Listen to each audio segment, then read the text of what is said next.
Assalamualaikum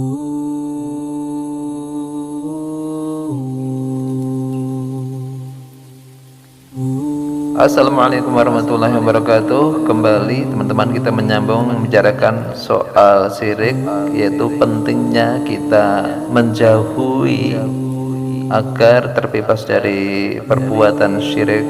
Teman-teman ya, bicara tentang syirik ya, pikiran kita melayang pada pengetahuan kita, tentunya sesuai jenjang kita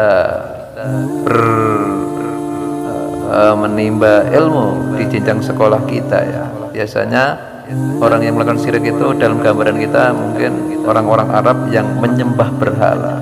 Cukup itu saja karena keterbatasan pengetahuan. Itu memang hanyalah bahan ajar atau kurikulum yang sengaja sekiranya bisa dimasukkan, dan itu masih terbatas.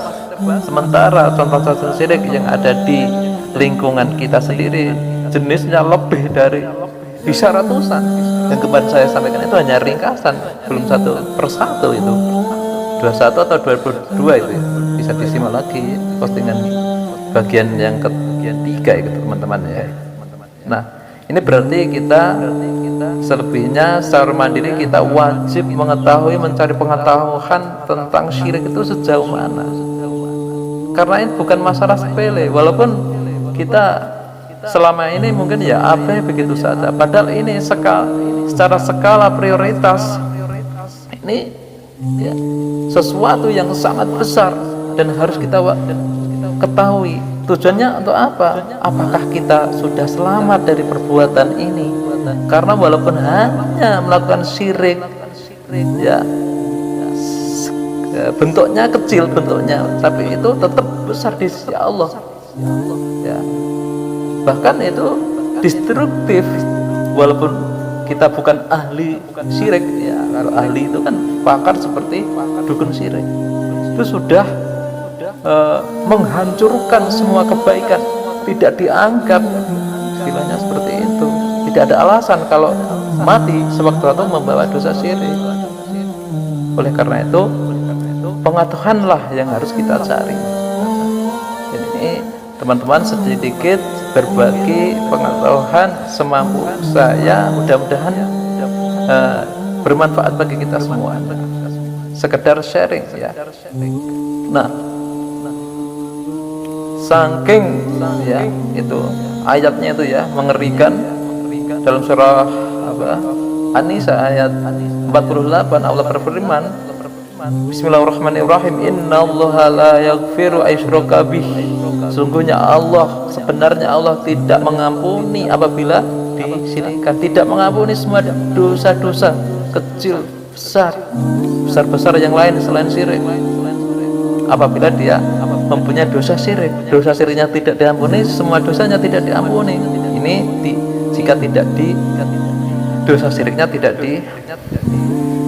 ditinggalkan, kemudian mati sewaktu-waktu berjumpa kepada Allah, membawa dosa syirik, meskipun kita sholat, meskipun kita zakat. Nah, ini pentingnya mengetahui urgensinya, termasuk ya urgensinya kita menjauhi syirik, mengetahui tentang syirik. Wa yaghfiru ma duna dzalik liman yasha. Namun Allah mengampuni semua dosa selain dosa syirik semua itu tadi, tapi kepada orang yang dikehendaki saja. Artinya ini orang iman yang sudah mati tapi membawa dosa-dosa, memang secara umum semua membawa dosa-dosa, dan jika diampuni berarti tidak merasakan siksa. Namun kalau tidak diampuni, yang tidak dikehendaki Allah, ini akan masuk ke dalam neraka sesuai kadar dosanya dan akan diangkat setelah bersih, kemudian dimasukkan surga, karena ada nilai-nilai keimanan yang mencocoki kehendaknya Allah. Tidak hanya sekedar kita menghindari syirik kemudian nggak beribadah, itu tidak. Nah, kemudian Amay yusyrik billah faqad iftara itsman azima. Barang siapa yang menyekutukan Allah atau syirik kepada Allah, berarti benar-benar betul-betul ya, sangat menunjukkan sangat betul-betul dia berbuat dosa yang besar, terbesar ini Mas. Naudzubillah min dzalik. Itulah termasuk urgensinya kita harus menjauhi dosa-dosa syirik. Bahkan ini ya bersifat destruktif, destruktif, membinasakan, merusak, menghancurkan yang dianggap baik walaupun berbuat baik. Berdasarkan firman Allah dalam surah Az-Zumar ayat 65, Bismillahirrahmanirrahim, walaqad uhiya ilaika wa ilal ladzina min qablika la in asyrakta la yahbatanna 'amaluka wa la takunanna minal khasirin. Artinya, wahai Muhammad, niscaya benar-benar aku Allah telah mewahyukan, maksudnya Al-Quran, kepadamu, dan juga mewahyukan seperti ya kitab-kitab dulu ya, orang-orang sebelum rasul-rasul sebelum. Seandainya kamu Muhammad sampai berbuat syirik, maka betul-betul niscaya amalanmu ya hancur, ini lebur, lebur, tidak dianggap. Ini ya dimaksud destruktif. Masya Allah, naudzubillah min dzalik. Nabi saja diancam seperti itu sampai dia berbuat syirik. Dakwahnya, ajakannya, sholatnya Nabi, ya, zakatnya, kepeduliannya kepada umat tidak dianggap.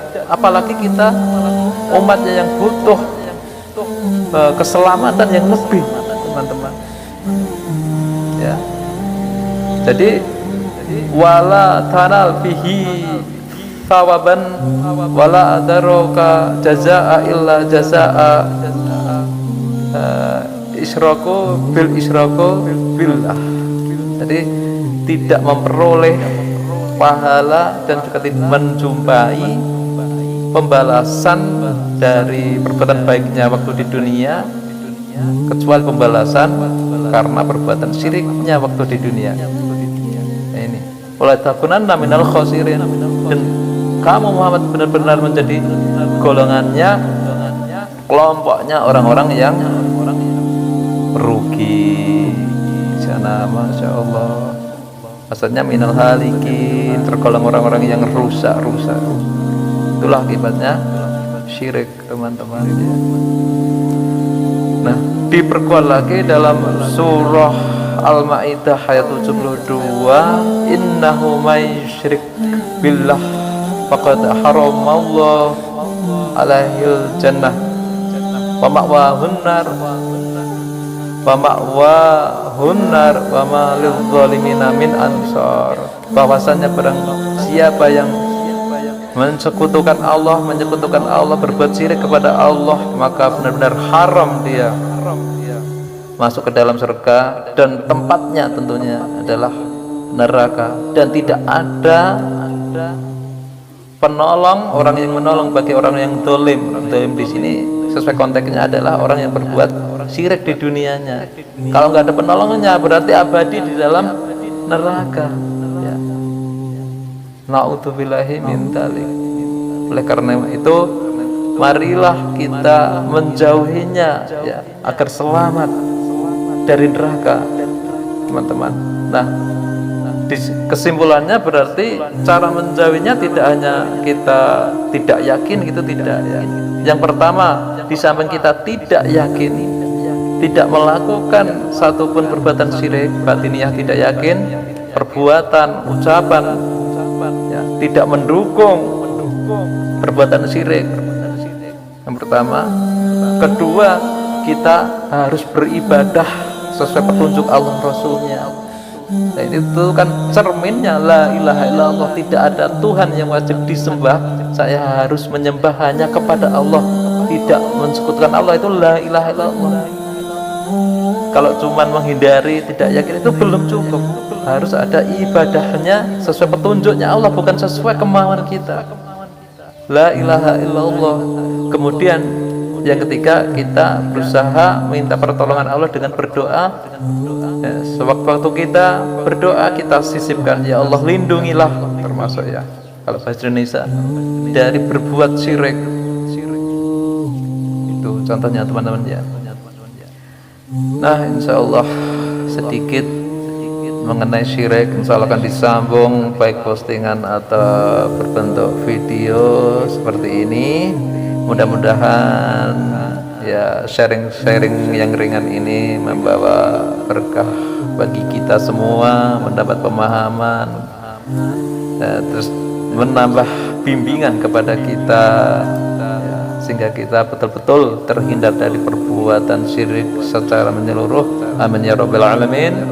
Assalamualaikum warahmatullahi wabarakatuh.